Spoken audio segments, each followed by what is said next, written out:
Hello प्यारे बच्चों, एक बार फिर से मैं आपके सामने आदर्श त्रिपाठी ट्रांसफार्मर का सेकंड पार्ट लेकर आया हूँ। तो चलिए स्टार्ट करते हैं।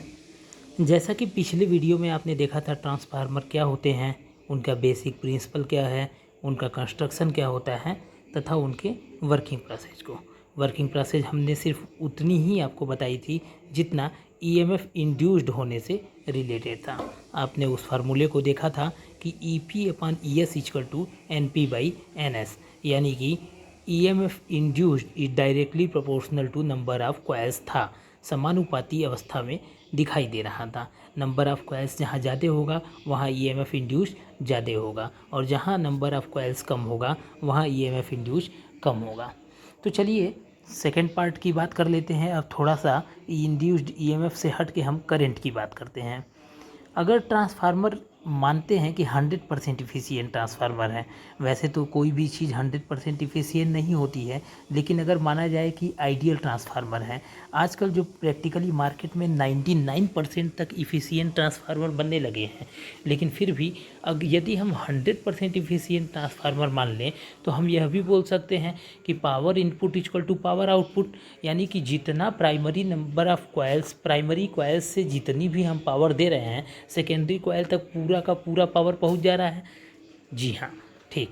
तो अगर हम कहें कि पावर का फार्मूला आप क्या पढ़े थे, V/I, P=V/I ही तो होता था, और जो वहाँ V होता था उसी को तो हम यहाँ इंड्यूस्ड ईएमएफ बोल रहे हैं। जी हाँ, तो अगर हम प्राइमरी कॉइल के लिए पावर की बात करें तो P=V/I, जहाँ V की जगह इसमें हम यूज करेंगे EP, मतलब EMF induced in primary coil, और I की जगह IP यूज करेंगे करेंट इन प्राइमरी कॉइल। और पावर अगर हम सेकेंडरी कॉइल की बात करें तो हम यूज करेंगे ES, यानी कि EMF induced in secondary coil, और IS यानी कि करेंट इन सेकेंडरी कॉइल। जी हाँ, तो अगर ट्रांसफार्मर 100% इफ़िशिएंट है तो हम बोल सकते हैं कि EP/IP=ES/IS, power input equal to power output, और उसके बाद पक्षांतर विधि द्वारा हम यहाँ से इंड्यूस्ड ईएमएफ और करंट के बीच का रिलेशन निकालें तो हमें मिलता है ES/EP is equal to IP/IS। जी हाँ, तो यहाँ पर आप देख रहे हैं कि induced EMF is inversely proportional to current. हाँ, यहाँ पे बात पलट गई। जी हाँ, उसमें हमने देखा था कि induced EMF is directly proportional to number of coil, समानुपाती होता था, जबकि यहाँ पे व्युत्क्रमानुपाती है करंट के। अगर करंट की वैल्यू ज़्यादा होगी तो इंड्यूस्ड ईएमएफ का मान कम होगा, या हम ऐसे कह सकते हैं कि यदि ईएमएफ इंड्यूस्ड का मान कम है तो करंट की वैल्यू ज़्यादा होगी। अगर इसे हम थ्योरेटिकल भाषा में कहें तो if we increase voltage current decreases and vice versa. जी हाँ, अब बोथ इक्वेशंस को अगर हम कंबाइंड करें, पहला इक्वेशन वो जिसमें induced EMF number of coil से रिलेटेड था, और दूसरा इक्वेशन ये जिसमें इंड्यूस्ड ईएमएफ करंट से रिलेटेड है, तो हमें एक कंबाइंड इक्वेशन मिलता है ट्रांसफार्मर का, ES/EP is equal to NS/NP is equal to IP/IS। जी हाँ, यही मोस्ट इम्पॉर्टेंट इक्वेशंस है जो हम फार्मूले में यूज करते हैं। अब चलिए स्टार्ट करते हैं और देखते हैं कि इसके न्यूमेरिकल्स कैसे होते हैं।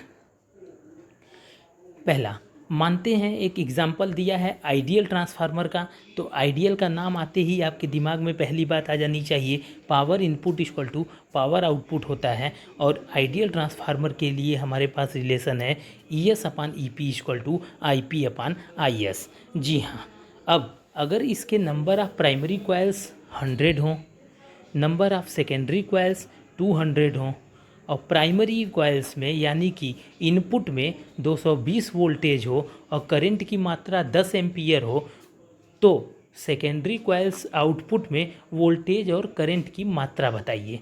जी हाँ, बेहतरीन क्वेश्चन है। तो इसमें दी हुई वैल्यूज जो हैं वो प्राइमरी का वोल्टेज और करंट है, तथा प्राइमरी और सेकेंडरी दोनों के नंबर ऑफ कॉइल्स हैं। चलिए सॉल्व करते हैं। तो सबसे पहली बात कि हम एक फार्मूला जानते हैं जहाँ से नंबर ऑफ कॉइल्स की बात निकाल सकते हैं, ES upon EP equal to NS upon NP।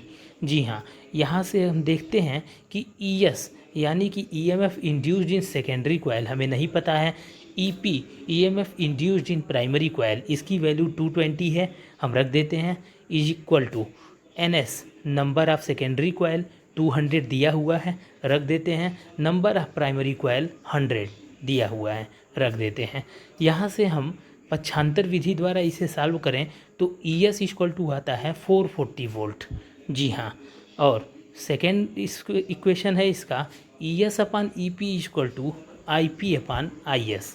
जी हाँ, इसमें EMF induced in secondary coil 440 जो अभी अभी हमने निकाला है, EMF induced in primary coil 220 जो क्वेश्चन में दिया हुआ था, IP current in primary coil 10 ampere जो क्वेश्चन में दिया हुआ था, तथा IS current in secondary coil जो हमें फाउंड आउट करना है। यहाँ से पक्षांतर विधि द्वारा सॉल्व करने पर हमें IS का मान मिला 5 एम्पियर। इन दोनों आंसरों से एक चीज़ पता चलती है कि यदि EMF इन सेकेंडरी कॉइल का मान EMF इन प्राइमरी कॉइल से दोगुना है, जैसा कि आपके सॉल्यूशन में आया है, आप ध्यान दीजिए, EMF induced in primary coil में 220 दिया था, जबकि आपके कैलकुलेशन से जो निकला EMF induced in secondary coil 440 volt, तो करंट की वैल्यू तुरंत आधी हो गई। जी हाँ, करंट प्राइमरी में 10 एम्पियर था जबकि सेकेंडरी में 5 एम्पियर हो गया। ये इस चीज़ को दर्शाता है कि induced EMF is inversely proportional to current. जी हाँ, अब यहाँ पर बात आती है दो चीज़ें। पहली ये कि जो ES upon EP equal to IP upon IS ये वाला रिलेशन आपने निकाला अभी थोड़ी देर पहले, इसको निकालने के लिए आपने शुरुआत में ही एक बात मान ली थी कि माना ट्रांसफार्मर हमारा आइडियल है, मतलब कि power input equal to power output है।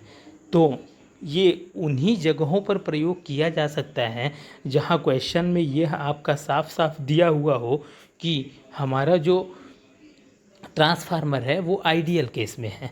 अगर कोई ट्रांसफार्मर आइडियल केस में न हो तो उन जगहों पर इन फार्मूलों का यूज नहीं किया जा सकता है, जबकि ES upon EP equal to NS upon NP EMF induced और नंबर ऑफ कॉइल्स के बीच का रिलेशन निकालते समय आपने इस बात की गणना या कहीं भी मानक नहीं माना था कि वह ट्रांसफार्मर आइडियल ट्रांसफार्मर था, तो इसको आप हर जगह यूज कर सकते हैं।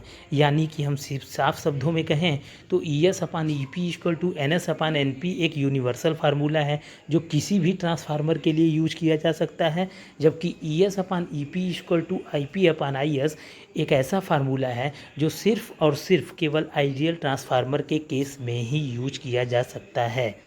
जी हाँ, अब बात आती है कि यदि किसी क्वेश्चन में ये न दिया हो कि power input equal to power output यानी कि आइडियल ट्रांसफार्मर ना हो, तो उस केस में क्या होगा? तो ऐसे केसेज में यह सदा होगा कि इनपुट में जितना भी पावर दिया गया है वह पूरा का पूरा आउटपुट में ना पहुंचा हो, कुछ ना कुछ लॉसेज ज़रूर हुआ हो। तो पावर इनपुट हमेशा ऐसे केसेज में ग्रेटर होता है पावर आउटपुट से। यानी कि इनपुट पावर की वैल्यू आपकी क्या थी? EP into IP induced EMF in primary and multiplication of induced current in primary is greater than induced EMF in secondary and multiplication of current in secondary। जी हाँ, EP IP is greater than ES IS। Efficiency का formula आपको पता है, power output divided by power input into 100। इसी efficiency में power output की जगह अगर आप रख दें ES IS divided by power input की जगह आप रख दें EP IP इंटू 100, तो हमें मिल जाएगा ट्रांसफार्मर की इफ़िशियंसी। अगर किसी क्वेश्चन में आइडियल ट्रांसफार्मर का केस नहीं दिया हुआ है तो ऐसे क्वेश्चंस में हम इसी इफ़िशियंसी फार्मूले का यूज करते हैं। जी हाँ, बिल्कुल। ट्रांसफार्मर की ये थ्योरी आपकी यहीं समाप्त होती है। बचता है ट्रांसफार्मर के लॉसेज के बारे में, जो हम आपको बताते हैं पार्ट 3 में। जल्द ही फिर मिलते हैं दोस्तों, धन्यवाद।